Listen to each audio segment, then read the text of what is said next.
नमस्कार, welcome to career 247। मैं हूं प्रशांत धवन। नाउ सोशल मीडिया पे आज के समय आप देखोगे ना, तो जहां पर जियो पॉलिटिक्स की बात होती है, हर जगह आपको ये इमेजेस मिलेगी कि डोनाल्ड ट्रंप ने व्हाइट हाउस में यूरोप के जो दिग्गज देश हैं, इनके लीडर्स को बुला लिया, ऐसे बिठाया जैसे कोई आम लोग हो, और यूक्रेन में शांति कैसे लानी है, इस टॉपिक पर बातचीत करिए। आप एक बात नोट करिएगा, भारत के भी कई पूर्व diplomat, for example Kanwal Sibal साहब, भारत को रिप्रेजेंट कर चुके हैं कई देशों में, जियोपॉलिटिक्स की काफी अच्छी समझ है इनको। ये भी बोल पड़े कि लाइक एन ऑफिसर्स मीटिंग, ऐसे मीटिंग हो रही है, ट्रंप आराम से बैठे हैं अपनी बढ़िया शाही कुर्सी पर, और अपने सामने फ्रांस के प्रेसिडेंट इमानुएल मैक्रों, जर्मनी के चांसलर, इटली की प्राइम मिनिस्टर, यूरोपियन यूनियन की लीडर, यूक्रेन के प्रेसिडेंट, नेटो के चीफ को इस तरीके से बिठा रखा है जैसे कोई ऑफिसर्स की मीटिंग हो रही हो। कोई बड़ा ऑफिसर अपने से छोटे ऑफिसर्स को बुला करना एक मीटिंग ले रहा हो, हाँ भाई क्या प्रॉब्लम है, तरक्की क्यों नहीं हो रही। और आगे आप देखोगे कंवल सिब्बल साहब ने यह भी कहा है, why did the European leaders accept this format. ये बिल्कुल ह्यूमिलिएटिंग है, बिल्कुल देखिए ह्यूमिलिएटिंग तो साफ साफ है। और कई लोग आज के समय ये कह रहे हैं कि जब यूएस बोलता है ना कि इंडिया को एक एलाई की तरह काम करना चाहिए, तो यूएसए का मतलब यही है। इस तरीके से ना पीएम मोदी भी कुर्सी डाल के यहां पर बैठे और केयरफुली सुने कि डोनाल्ड ट्रंप यूक्रेन के बारे में क्या बोलेंगे। लिटरली आप देखोगे भारत के कई जो जर्नलिस्ट हैं जो द हिंदू के लिए लिखते हैं, कई और न्यूज आउटलेट्स के लिए लिखते हैं, वो भी कह रहे हैं कि ऐसे लग रहा है कि कोई मॉडर्न डे दरबार है, यूरोपियन लीडर्स को राजा ने बुलाया है।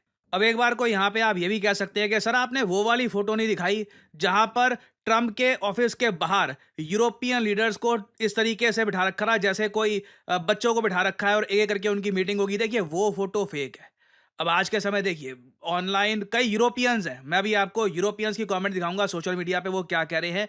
उनको खुद लग रहा है कि कितना एक अजीब सा फॉर्मेट है। अगर मिलना ही था, अगर मीटिंग करनी थी, तो एक राउंड टेबल कर देते। ये इस तरीके से एक आदमी टेबल के पीछे बैठा है, बाकी आगे बैठे हैं, वो भी बड़े बड़े world leaders. It is humiliating. मगर ये वाली जो फोटो सर्कुलेट की जा रही है ये फेक है। ऐसा भी नहीं किया गया, क्योंकि अब देखो, अब जो ट्रंप ने किया है उसको थोड़ा सा एग्जैजरेट करके भी कई लोग फेक फोटोज वगैरह बनाकर दिखाएंगे, तो वो मैं यहाँ पर बोल दूं ये फोटो फेक है। बाकी जो फोटोज मैंने आपको दिखाई हैं वीडियो की स्टार्टिंग में, दोज आर रियल फोटोज। और एक बार को आप अगर बाकी और भी बहुत सारे विजुअल्स देखो कि किस तरीके से ट्रंप ने वेलकम किया इन सब लीडर्स को, तो एक बार को आपको लगेगा ठीक है, यहाँ पे ट्रंप काफी एक अच्छे गेस्ट की तरह वेलकम कर रहे हैं लीडर्स को, और ये सब यहाँ पर दिखा रहे हैं व्हाइट हाउस में। ये भी यहाँ पे आप देख पाओगे एक टेबल पे बैठे हैं सभी लीडर्स मिलके बातचीत कर रहे हैं। बट बात वही आती है कि ये इमेजेस ना दुनिया इतनी देखेगी नहीं। मेन फोकस दुनिया भर के जियो पॉलिटिकल एनालिस्ट, जियो इकोनॉमिस्ट सबका रहेगा इस पर्टिकुलर फोटो पर कि हमारे जो लीडर्स हैं, देखो यूरोपियंस आज के समय ऑनलाइन खुलकर बोल रहे हैं। अब यहाँ पे आप देख पाओगे डैनियल फूबर्ट बहुत अच्छे जियो इकोनॉमिस्ट हैं, बहुत अच्छी स्टडी है इनकी फ्रेंच इकोनॉमी और साथ में जो पोलैंड का राइज है as a very important European power. तो इन्होंने यहाँ पर लिखा है कि ये इमेज साफ साफ बताती है यूरोपियन यूनियन ने यूरोप को मीनिंगलेस बना दिया है। यूरोपियन लीडर्स भाग कर गए वॉशिंगटन में, नंबर्स में, डेस्परेट थे कि हमारी आवाज कोई सुन ले, हमें कोई यहां पर सुन ले। They came not as partners but as petitioners. ये बहुत बड़ी स्टेटमेंट है। ये यूरोप में ये फोटो देखकर कई लोग बोल रहे हैं कि ऐसा नहीं लग रहा कि हम पार्टनर्स हैं, ऐसे लग रहा है कि कोई बहुत बड़ा कोई कोर्ट है, इंटरनेशनल कोर्ट, वहां पे पिटिशन डालने के लिए आए हैं। Waiting for the word of one man who now holds all the cards. Trump decided what was discussed, what was promised, what was left unsaid. Europe की कोई स्ट्रैटेजी नहीं थी, ट्रंप ने डिसाइड किया कि क्या बोला जाएगा, किस तरीके से यूरोप का रोल होगा, यूएस का क्या रोल होगा। यूरोप की ना कोई स्ट्रैटेजी, ना लेवरेज, ना vision, only a need for American approval. The presidents and the prime ministers of the continent behaved less like sovereign, more like consultants, called in to nod along to decisions already made elsewhere. बहुत बड़ी बात है अपने आप में। ना सिर्फ Indian diplomats, European geopolitical analyst भी आज के समय यहाँ पर यही कह रहे हैं कि ऐसे लग रहा है कि कोई कंट्री है ही नहीं यहाँ पे, यूरोप में कोई लीडर है ही नहीं, बस ये कंसल्टेंट्स हैं, अप्रूवल लेने के लिए गए थे वहां पर यूएसए में। और इस मीटिंग का जो निष्कर्ष निकल के आया है ना, वो भी बहुत अजीब सा है यूरोप के लिए। इस मीटिंग के कंक्लूजन में सिर्फ यूएसए को 90 बिलियन डॉलर्स की वेपन्स की डील मिल गई है। देखिए यहाँ पे था क्या कि व्लादिमीर ज़ेलेंस्की ने ट्रंप को ये बोला कि हम आपको, मतलब सब यूरोपियन देश आपको 90 बिलियन डॉलर की डील देते हैं। इसमें क्या होगा कि 90 बिलियन डॉलर के अमेरिकन हथियार खरीदे जाएंगे।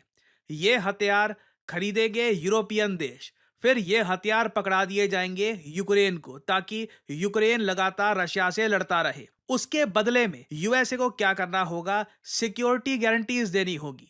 यूएसए को प्रॉमिस करना होगा कि कल को अगर जब एक बार शांति समझौता हो जाता है तो उसके बाद यूक्रेन पर फिर से अटैक ना हो जाए। इसके लिए यूएस लिखित रूप में एक डॉक्यूमेंट पे लिख कर देगा कि कल को यूक्रेन पे अटैक होता है तो यूएसए यूक्रेन की रक्षा पे आएगा, तो यूएस यूक्रेन की रक्षा के लिए आएगा। आप खुद सोच सकते हैं, अमेरिकन के लिए इससे बढ़िया कोई सौदा हो नहीं सकता। $90 बिलियन का डिफेंस कॉन्ट्रैक्ट यहां पे मिल रहा है।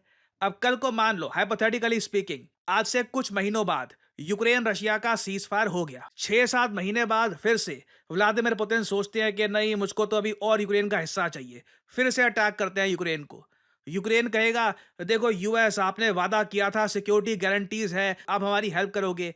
यूएस प्रेसिडेंट को बस एक बात बोलनी है कि हम न्यूक्लियर वॉर नहीं चाहते रशिया के साथ, बस खत्म बात।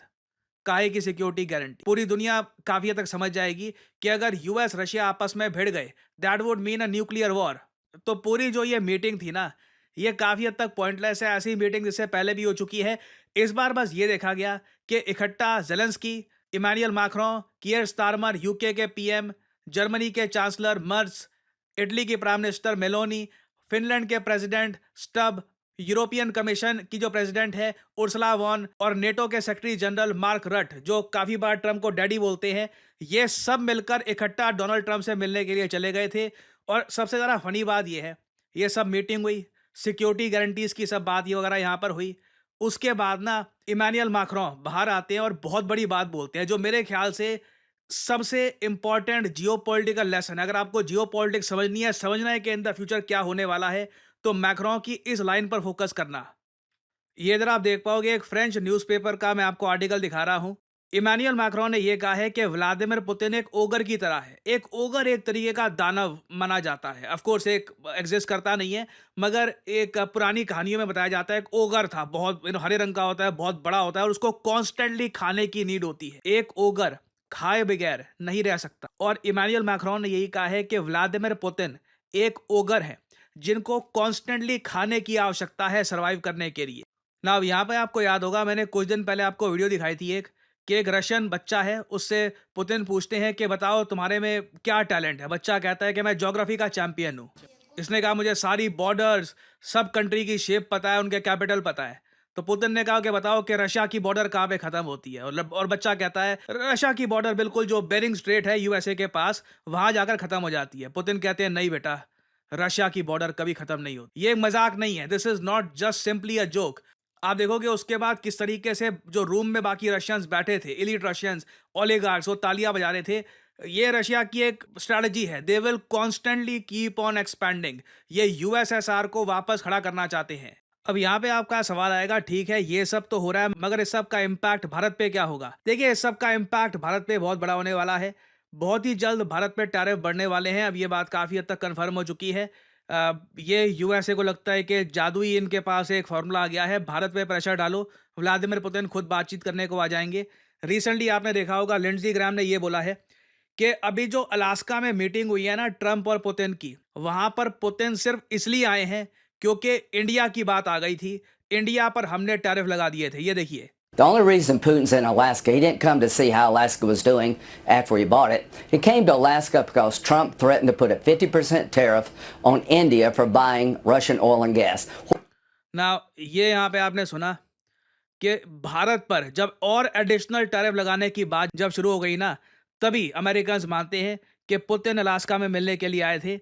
और मुझे लगता है कि जब तक सीज फायर होता नहीं है, अमेरिकन्स भारत पे टैरिफ बढ़ाते रहेंगे। ये टैरिफ बढ़ने ही वाले हैं। अभी रिसेंटली यूएसए के जो ट्रेजरी सेक्रेटरी हैं, उन्होंने संकेत दे दिए हैं कि चाइना पर टैरिफ नहीं लगने वाले, ये भारत पर ही टैरिफ बढ़ाने वाले हैं। और ये टैरिफ बढ़ बढ़ के हु नोज ये 100% से भी ऊपर जा सकते हैं। तो भारत के पास देखिए ऑप्शंस दो ही है, मुश्किल समय है, डटे रहो, या फिर इस तरीके से दरबारी बन के बैठ जाओ और टैरिफ हट जाएंगे। जो ट्रम्प बोल रहे हैं हाँ में हाँ मिला दो। तो it will be interesting to see कि आने वाले समय में क्या होने वाला है। डेफिनेटली भारत झुकेगा नहीं। और आगे कुछ अपडेट्स आती हैं तो मैं आपके लिए अपडेटेड वीडियोस लाता रहूंगा। फाइनली आपसे मैं सवाल पूछूंगा, रिसेंटली रशिया ने अनाउंस किया है कि ये एक प्लैनेट को एक्सप्लोर करना स्टार्ट करेंगे। एक बड़ा स्पेस मिशन रशिया का लॉन्च होगा 2034-36 के आसपास। बिलियंस ऑफ डॉलर्स का स्पेस मिशन होगा। नाम होगा इस मिशन का वेनेरा डी मिशन। आपको बताना है कि इस मिशन के अंडर रशिया कौन सा प्लैनेट एक्सप्लोर करेगा। ये है यहाँ पे आपकी ऑप्शंस: मार्स, जुपिटर, मरकरी या वीनस। कमेंट सेक्शन में करिए उत्तर। जो लोग देंगे सही आंसर उनकी कमेंट को मैं दे दूंगा हार्ट, ताकि बाकी लोग समझ पाएं कि सही उत्तर क्या है। और फाइनली एक इंपॉर्टेंट मैसेज आप लोगों के लिए। आप लोगों ने एक बात नोट करी होगी कि कई लोग इस बात के चिंतन में होते हैं कि आर्टिफिशियल इंटेलिजेंस सबकी जॉब ले लेगा, जबकि एनवीडिया के सीईओ ने ओपनली ये कहा था कि वो आदमी आपकी जॉब लेगा जो आर्टिफिशियल इंटेलिजेंस को प्रॉपरली यूज करना समझ चुका है और एआई के जरिए अपनी प्रोडक्टिविटी वो काफी हद तक बढ़ा चुका है। करियर 247 आपके लिए लेके आया है डेटा एनालिस्ट कोर्स, जो हमारा सबसे ज्यादा इन डिमांड कोर्स है आज के समय।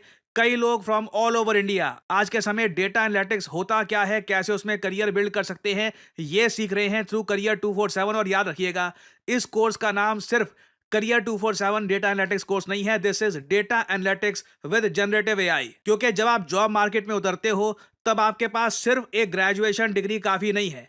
आपके पास अगर स्किल्स हैं और स्किल्स में आप दिखाते हो कि आप एक बहुत अच्छे डेटा एनालिस्ट हो और साथ ही साथ जनरेटिव एआई को कैसे यूज करना है, इसमें आपको काफी अच्छी नॉलेज है, you will be more in demand. Job लगने के चांसेस बढ़ जाते हैं, प्रमोशन के चांसेस बढ़ जाते हैं, you can earn better, you can open job prospects anywhere in the world. और डेटा एनालिस्ट की डिमांड देखिए हर सेक्टर में, चाहे मेडिकल, टूरिज्म, मिलिट्री, गवर्नमेंट, कहीं भी किसी भी सेक्टर में चले जाओ, हर जगह डेटा है। हर जगह डेटा को समराइज करके जो एक्चुअल पिक्चर है वो कंपनी के सामने लाने वाले लोग, मतलब डेटा एनालिस्ट, उनकी जरूरत लगातार बढ़ती जा रही है। तो आप लोगों के पास एक गोल्डन अपॉर्चुनिटी है, क्योंकि 19th ऑफ अगस्त रात 12 बजे हमारे करंट डेटा एनालिस्ट बैच को हम समअप कर देंगे। इसके बाद हम एडमिशंस नहीं लेंगे। क्लासेस जो है, पहली क्लास ये संडे से स्टार्ट हो गई थी, तो आपके पास एक गोल्डन अपॉर्चुनिटी है। You can join this batch since in its very beginning. आपको करना सिंपली यहाँ पर ये है, आपके सामने ये पेज खुल जाएगा। यहाँ पर सिर्फ अपना नाम, ईमेल आईडी, नंबर, ये सब डालिए। जो डिस्काउंट कोड है ऑब्वियसली ये डालिएगा PD10, क्योंकि अगर आप PD10 डालते हैं तो आपको एक सिग्निफिकेंट डिस्काउंट मिलेगा, जिससे आप अपना हार्ड अर्न मनी बचा पाएंगे। दैट्स इट, आपको यहाँ पर कर देना है अप्लाई और करियर 247 की टीम आपको करेगी कॉल। वहां पे जो भी आपके क्वेश्चंस हैं ये आप पूछ सकते हैं। और अगर आप एक करियर बिल्ड करना चाहते हैं in data analytics, then start with career 247 course. सो इसी नोट के साथ ये है वीडियो का अंत। Thank you for listening and as I always say, may the gods watch over you.